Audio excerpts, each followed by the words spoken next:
کروڑوں خداؤں کے ماننے والوں نے ایک خدا کے ماننے والوں پر حملہ کر کے اس وقت موجودہ ملکی صورتحال، باہمی تفرقات اور جو ہماری معاشی حالت اور ابتری ہے اس کو جانچتے ہوئے اس نے سمجھا ہے کہ میں پاکستان کو کھا جاؤں گا۔ کروڑوں خداؤں کے ماننے والوں کو ہم پیغام دیتے ہیں، تم جذبوں کو کبھی شکست نہیں دے سکتے۔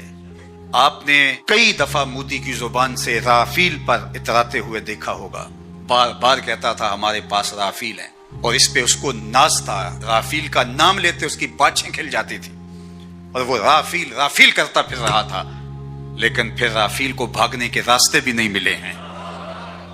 وہ ابابیلوں سے ہاتھی مروانا جانتا ہے، وہ رب ہے، وہ احکم الحاکمین ہے۔ اس نے ابرا کے ہاتھیوں کو نیست و نابود کر کے رکھ دیا۔ تمہارے رافیل کا جو حال ہوا، پوری دنیا تم پہ تھو تھو کر رہی ہے، اور ہمارے ابابیل تمہارے مقابلے میں ڈٹے ہوئے، اور انشاءاللہ پاکستان فاتح بن کے ابھرے گا۔ قوم متحد ہو چکی ہے، پاک فوج کی پشت پہ پوری قوم کھڑی ہے، اپنے جوانوں کے ساتھ، اپنے شیروں کے ساتھ یہ قوم کھڑی ہے۔ مت کوئی بھول میں رہے، داخلی اختلافات آنے والے دشمن کی جارحیت کے مقابلے میں ختم ہو جاتے ہیں اور قوم میں متحد ہو جاتی ہے۔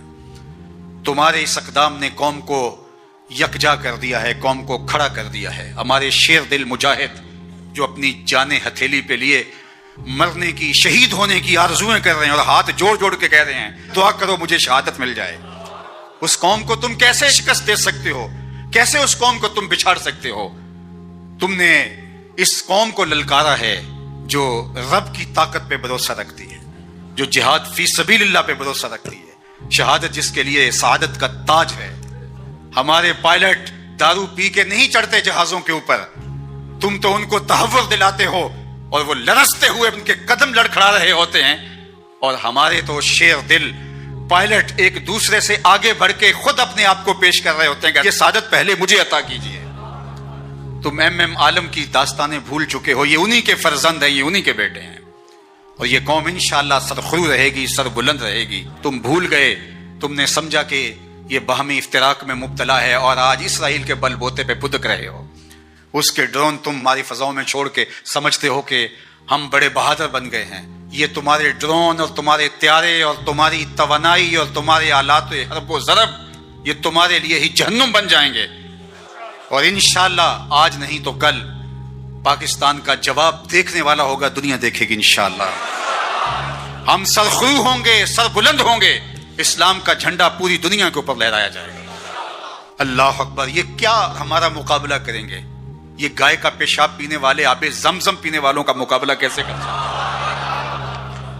وہ گائے جس کا پیشاب اس کا اپنا بچہ نہیں پیتا، وہ دودھ پیتا ہے، پیشاب نہیں پیتا، تو یہ کیا ہمارا مقابلہ کر پائیں گے؟ ان کی پتلونیں ابھی سے گیلی ہونی شروع ہو گئی ہیں، ذرا ان کی چیخ و پکار دیکھو، ان کے میڈیا ہاؤسز کے اندر کس طرح چیخ اور چلا رہے ہیں، اور پیچھے ان کا خوف ملاحظہ کیجئے، اور اس قوم کا جذبہ بھی دیکھیے۔ ابھی ڈرون بعد میں گرتا ہے، یہ پہلے پہنچے ہوئے ہوتے ہیں، اور وہاں جا کے تحور آمیز نعرے لگا رہے ہوتے ہیں۔ اس قوم کے جذبوں کو کیسے تم مات دے سکتے ہو؟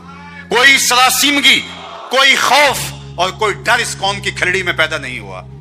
یہ قوم جو کہہ رہی ہے کہ فوری جواب دیا جائے، انہیں اپنی جانوں کا ڈر نہیں، یہ پاکستان کی آبرو کے لیے بات کر رہی ہے کہ ہماری سرزمین پر انہوں نے یہ جرأت کیوں، اس بزدل دشمنوں نے مسجدوں کے اوپر میزائل مارے۔ ہم ایسا نہیں کریں گے، انشاءاللہ ہم وہاں ماریں گے، تمہاری چیخیں دنیا سنے گی انشاءاللہ، اور سرخرو اور سر بلند رہے گا یہ وطن انشاءاللہ۔ اس کا جھنڈا سبز ہلالی پرچم جس کا رنگ گنبد خضرا کے رنگ والا ہے، یہ جھنڈا قیامت تک یوں ہی لہراتا رہے گا۔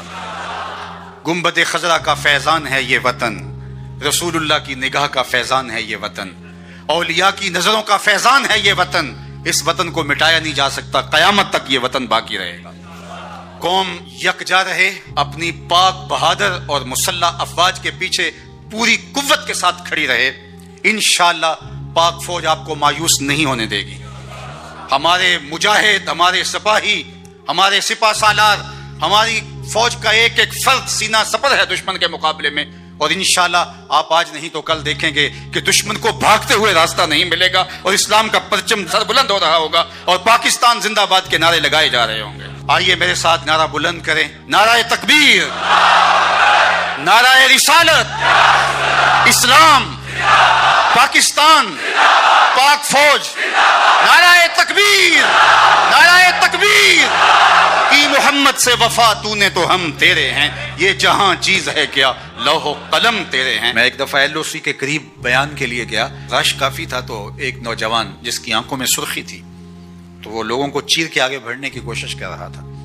انتظامیہ نے روکنا چاہا تو میں نے اشارہ کیا کہ اس کو قریب آنے دیا جائے، تو وہ قریب آیا اور کپ کپاتے ہوئے ہونٹوں سے اس نے مجھے کہا کہ میں آپ کا سن کے بارڈر سے آیا ہوں، بس یہ میرے لیے دعا کیجیے اللہ مجھے شہادت عطا کر دے۔